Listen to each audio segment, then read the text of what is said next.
Isang sirena ang umahon mula sa imahinasyon ni Mars Ravelo. Ang kanyang pangalan tumatak sa ating puso at isipan.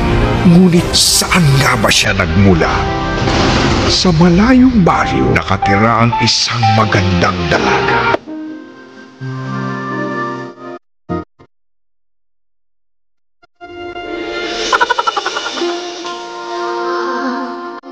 Nag-isa